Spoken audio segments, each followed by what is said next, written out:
We are going to be talking about stress. So what are the things we need to understand about stress? Stress is a very complicated issue, and we are going to try to simplify it as best as we can. Under the circumstances, we will start with what is stress, what are the effects of stress, what are the ideas to manage stress, and ideas to overcome stress.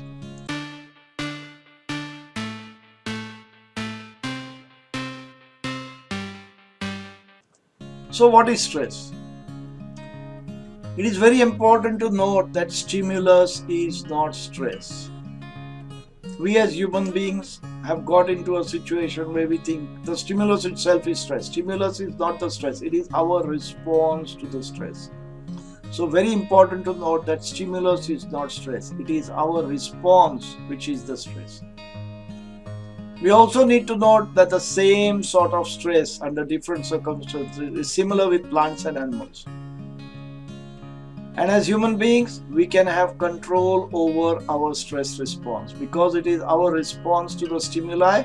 It is in our control to have a response that we can elicit. We can either choose to respond or we can choose not to respond.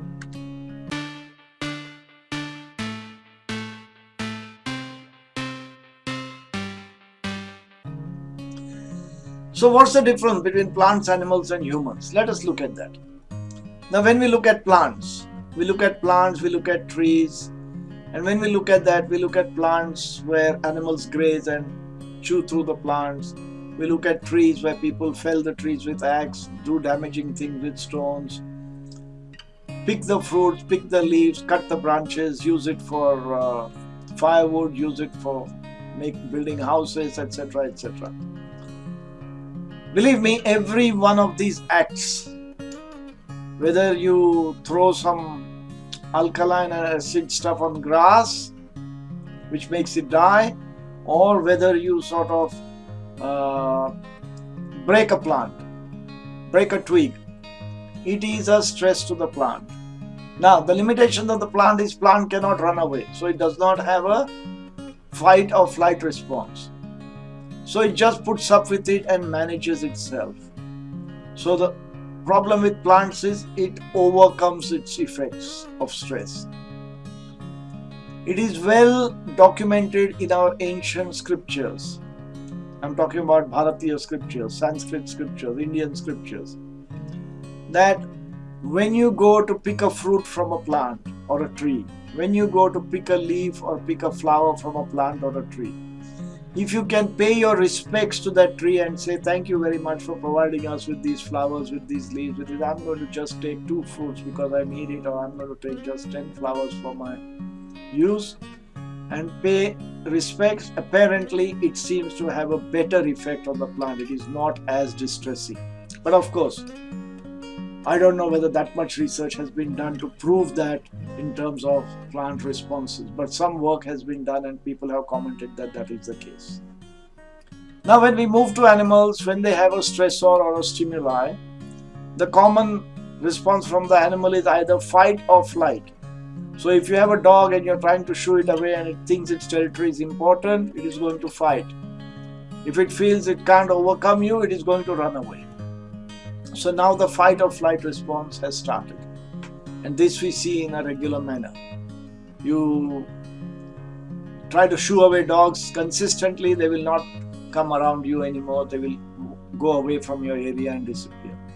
With humans, the same fight or flight response exists, but it was valid in the few thousand years ago when we were a little bit more like animalistic, where we went after survival rather than look after our needs in a more civilized manner, or what we call civilized manner today. Whether this is civilization or that was better, it's a hard one to tell, but I still believe this is better.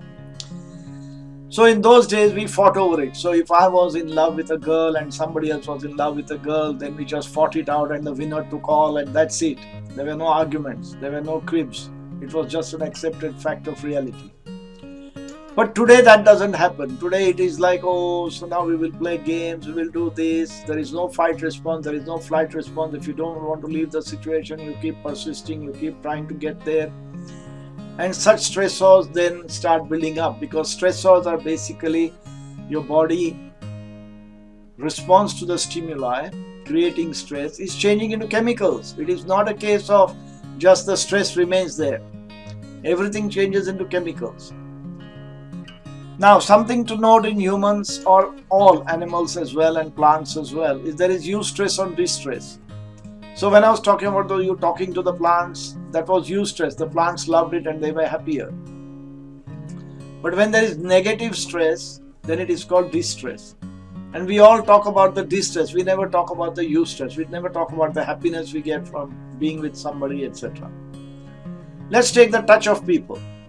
If, for example, my mom or my dad patted me on the back and I felt good about it and that was nice. If the same thing was done by a male or a female friend, depending on my desire and closeness to that person, I would either love it or hate it.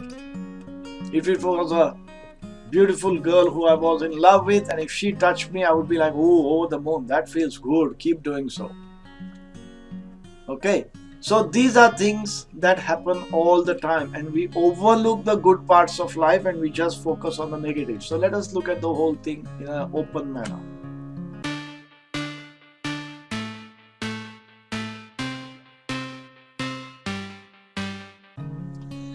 So when we talk about stress, we are talking about eustress and distress. But we are not going to focus much on eustress because everybody is happy in their own world with the eustress aspect of life. It is the distress that is bothering people. So as part of distress, let us go further and study.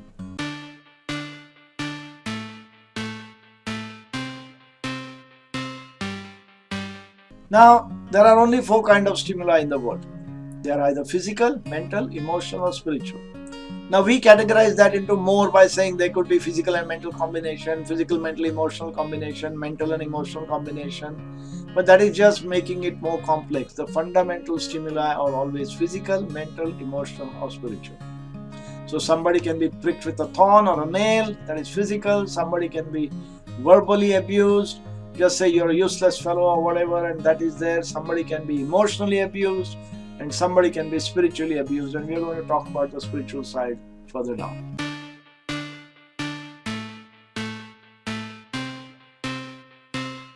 Now there are categories of stress. There is acute stress and there is chronic stress. Acute stress is something that happens in an instant. Chronic stress is something that happens over time.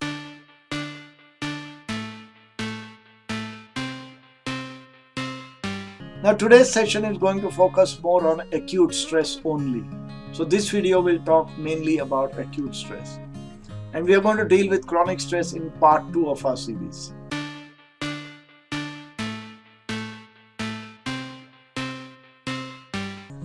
So the first thing we need to know about stress, which we talked about in terms of the effect of stimuli on the body, is the body's response to have a fight or flight response. So like we saw in the animals, the dog running away or dog fighting there, or in humans in terms of the fight or flight response.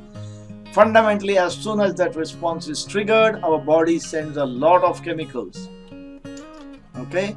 And these chemicals are released, and those chemicals then make us active and ready, muscles taut, sweating, heart rate, blood pressure increasing, muscle activity, ready for action, eyes opened up, and ready to save yourself either with a good fight or with running helter-skelter as fast as your legs can carry you. So when we look at the fight or flight response, the noticeable effects are pupils dilate, mouth goes dry, neck and shoulder muscles tense, heart pumps faster, chest pains, palpitations, sweating, muscles tense for action, breathing fast and shallow, hyperventilation may occur, oxygen needed for muscles, so you tend to breathe deep. The hidden effects of stress, fight or flight response, our brain gets body ready for action. There is adrenaline release. Remember we talked about everything changes chemically. These are the chemical changes that happen. Blood pressure rises. Liver releases glucose to provide energy for the muscles. Digestion slows or ceases because you don't need to worry about digestion. You need to worry about survival. The sphincters close. Cortisol is released to depress the immune system. Okay, so these are some of the factors. There may be a lot more. We have just touched on some of the basics. So in the fight or flight response, the mind and body is on high alert, sense of danger, rapid breathing to divert blood vessels and blood supply, tunnel vision to focus on your danger, adrenaline which increases the heart rate and gets the muscles pumped up, increase in sweat to keep the body cool, stomach produces extra juice to get you going, muscles tense up to prepare you for a quick departure, and blood vessels to the skin constricted, reducing any potential blood loss, especially in the hands and feet.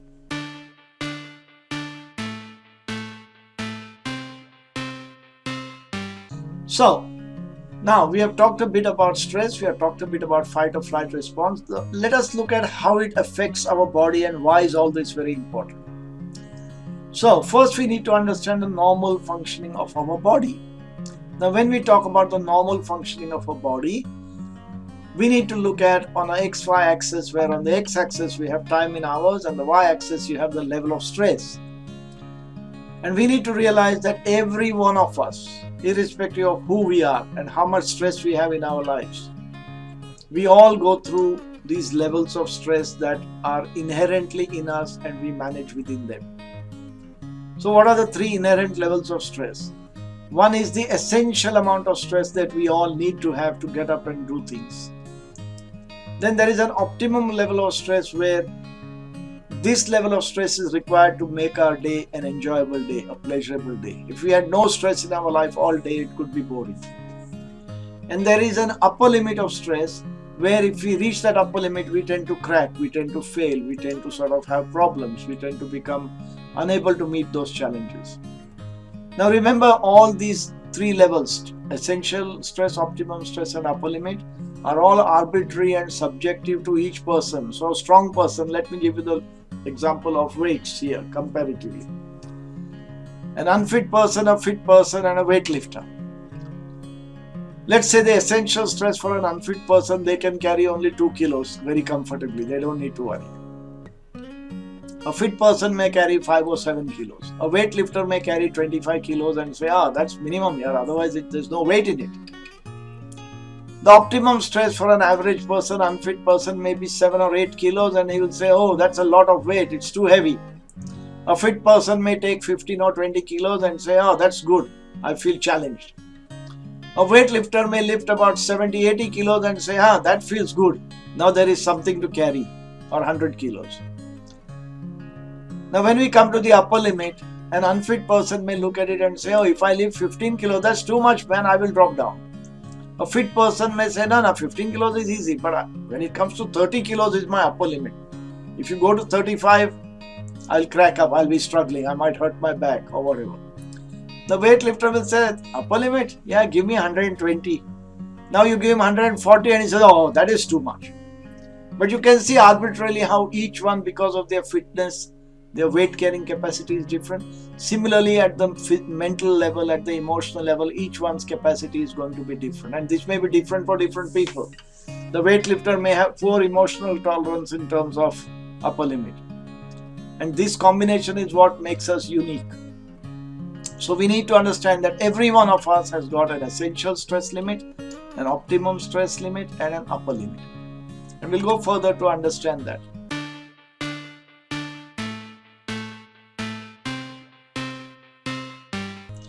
Now, in a normal day, what happens in a normal day? When we are fast asleep, we have very little stress. When we wake up, we get up and do our chores. So going to the toilet, going to the bathroom, having a shower, having breakfast, eating, sleeping, dressing, etc. comes under essential stress. If you don't have essential stress, you won't go to the toilet, you won't do anything, you won't dress up, you just could not be bothered. Okay? And then you go to your work, and during your work you move around at the optimum stress level, slide up, slide down. So some work is easy, some work is hard, some work is a bit harder but challenging, or it is still within your capacity. At the end of the day, you come back and you relax and go back to sleep. Now when you have such a day with some episodes of optimum stress, you feel challenged, you feel good, and you feel you have had a satisfied day's work. If it was operating at well below optimum, you say, aaj maja nahi aaya, we didn't do much here, it was boring day, there was no challenge.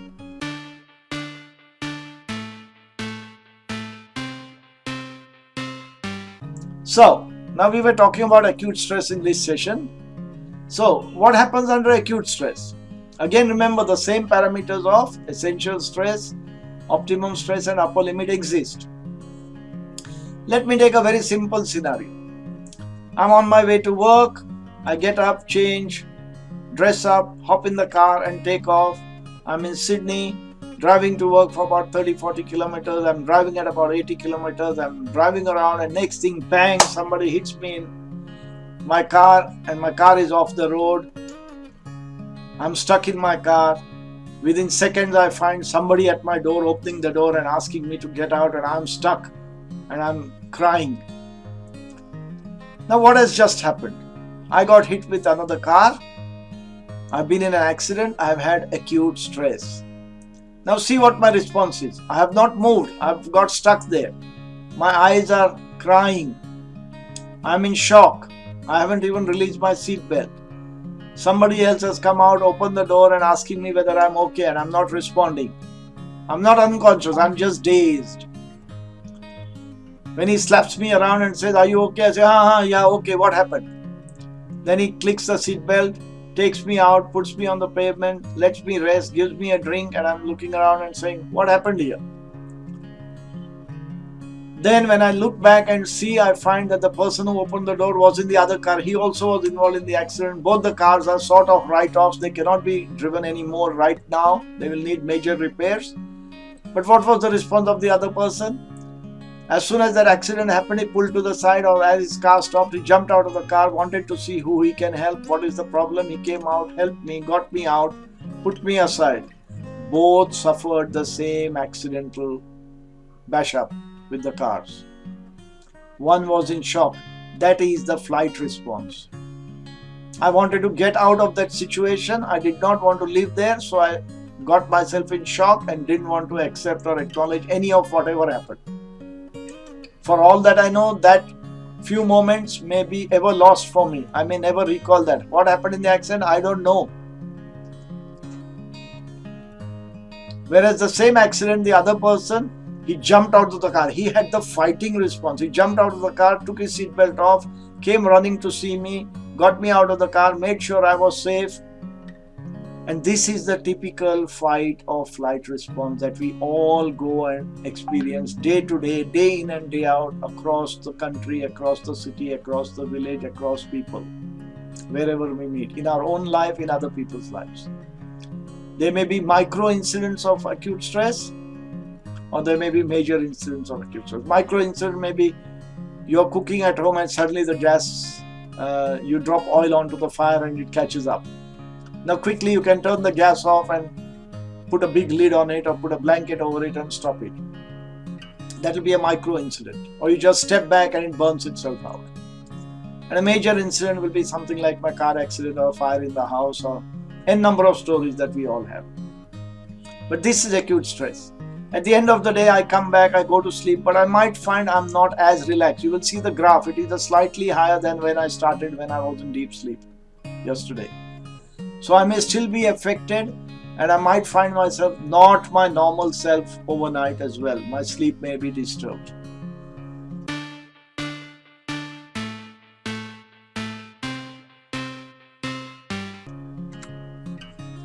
So what is the physiological response to stress of the body? The standard response is well documented. Our heart rate goes up, blood pressure goes up, breathing rate goes up, sweating increases. And what goes down? Breathing depth reduces, which means we start breathing shallow. Skin resistance drops. These are known, proven facts.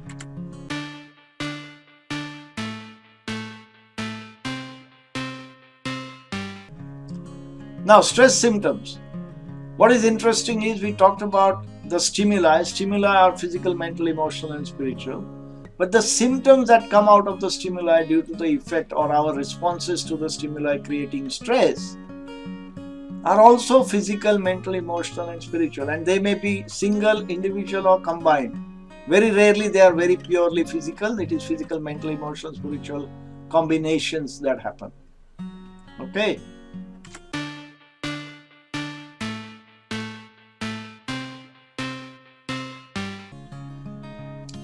So what is stress management? Stress management is about lifestyle management. So you rest, you sleep, you recover, you have a good diet to help your body grow better. You must remember that there's a new sunrise every day. So just because you had an accident yesterday does not mean tomorrow you're going to have another accident. You can think positively about the next day. Acute stress is generally accepted by all. So we get support and understanding. Everybody understands. With that acute accident, when I go to work, people are understanding. They say, do you want to take the day off? Are you okay? Will you be all right? If you come late for the next week while you don't have the car, we will understand. We will be helpful for the next few days. Every time I sit in a car, if I respond negatively, people are going to say, okay, don't worry, we know I'm driving safely, I will drive slowly, don't worry, relax. So generally accepted by all, so you get support and understanding. Thus, it makes it easier to cope and generally we recover in a few days or weeks. There are episodes of massive acute stress where I might be driving and my passenger, my wife, dies in the car accident. Massive loss. Sometimes you never recover. People have given up driving for that. People have changed their lives for that. People hate cars for that. So there are different effects on different people, but generally acute stress that we go through every day in our lives, easier to cope with and recover in a few days or weeks. We may have episodes of every time we drive past that accident site, we'll automatically slow down. If I'm doing 80 or 90, I'll come down to 60 or 70 just to make sure I don't have an accident again. It is as if that spot is a black spot for me. But that will happen for a few weeks or a few months and eventually I will forget and I will keep going to normal. So remember, acute stress, people are understanding and supporting and it's easier to cope with and recover in a few days or weeks.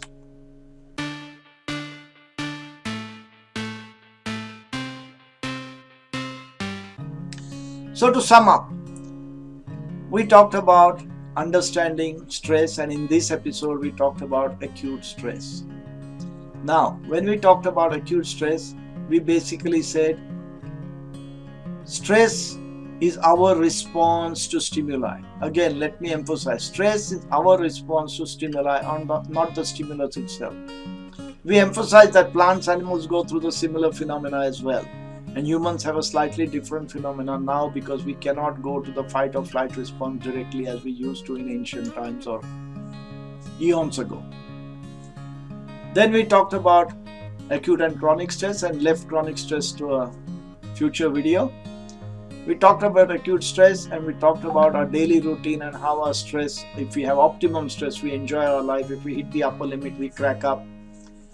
We gave you the glaring example of a car accident where there is acute stress and how there is a fight and flight response visible across the same incident, the same accident, and both are the affected parties. We talked about how you can look at overcoming that and the benefit that acute stress has because people are understanding and people reason and people support. So it is easier for you to overcome that.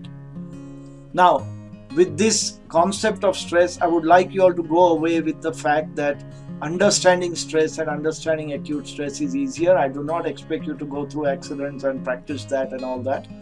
But understand the phenomena so that if and when such a situation arises, you will be better able to handle it.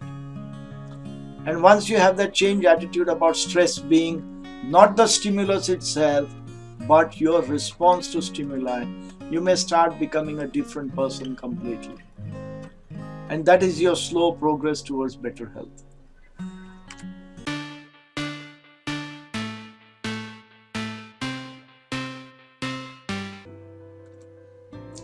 A bit about me. I practice from Pune. I've got an acupuncture natural therapy clinic. I teach Surya Namaskar. It takes us 8 hours over 8 weeks to teach Surya Namaskar properly. We have 70 plus levels of difficulty. We are in the process of bringing science to naturopathy.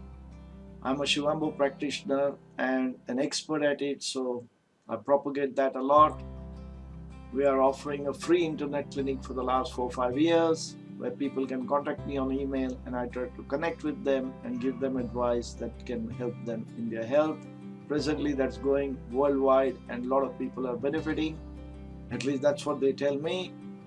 And now we are looking at this series on health, where we are propagating freedom from disease, and we are coming to you with different topics every week. We are halfway there and we are getting a good response. And this goes on for another couple of months. So we expect that all of you would like to listen, understand, bring it into your life, bring change to your life, and hopefully head towards becoming freer from disease. On this note, let me say goodbye to you. Thank you very much. Bye bye, and I'll catch up with you next Thank you, week. Anand Bapat, for your valuable information on health. This series is a 15 to 22 part series on developing oneself into a healthy person. This series will educate, guide, and provide support through our online educational and support services to enhance your health. All queries are welcome on the following email.